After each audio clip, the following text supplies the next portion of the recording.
Hello and welcome to Pushing Back, Ukraine Daily Brief.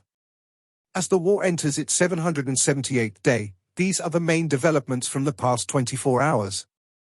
Russia has lost approximately 451,730 troops in Ukraine since the beginning of the war, the General Staff of Ukraine's armed forces reported. The number, which has not been independently verified, includes 840 casualties over the past day. According to the released Ukrainian figures, Russia lost 9 tanks, 19 armored combat vehicles, 34 artillery systems, 2 multiple launch rocket systems, 1 air defense system, 37 drones, 18 cruise missile, 41 vehicles, and 6 pieces of special equipment. The update from the General Staff of the Armed Forces of Ukraine. There were 53 combat engagements. The enemy launched a total of 53 missiles and 84 airstrikes, carried out 61 multiple launch rocket system attacks on positions of Ukrainian troops and various settlements. The Ukrainian Air Force launched airstrikes on 12 concentrations of troops, weapons, and military equipment and 1 anti-aircraft missile system of the adversary.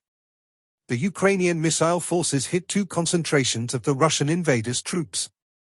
In its latest intelligence update, the Institute for the Study of War, Russian forces conducted another large-scale series of missile and drone strikes against Ukraine on the night of April 10 to 11 that caused notable and likely long-term damage to Ukraine's energy infrastructure.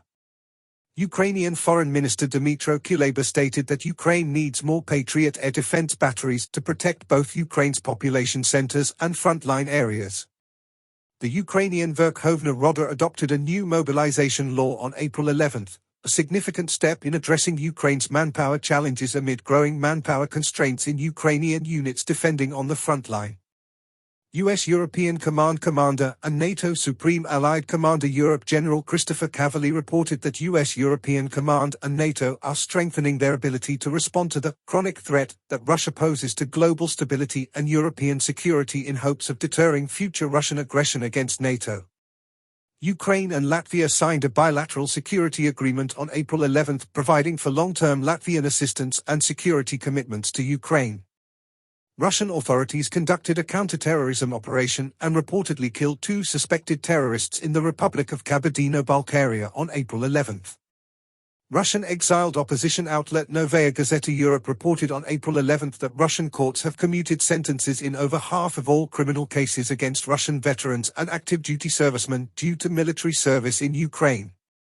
Russian forces recently made confirmed advances near Kreminna, in the direction of Chasiv west of Bakhmut, and in the Donetsk-Zaporizhia Oblast border area.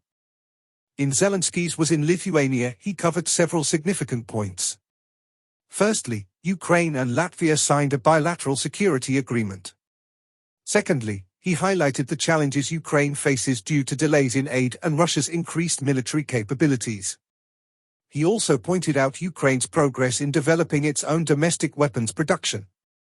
Lastly, he called on countries attending the 3Cs summit to deliver on their promises of military aid to Ukraine. He emphasized the urgent need for air defense systems to protect Ukrainian cities from Russian attacks. Thanks for following today's updates. Please don't forget to like and subscribe for more content. We'll return tomorrow with the latest news on the ongoing conflict.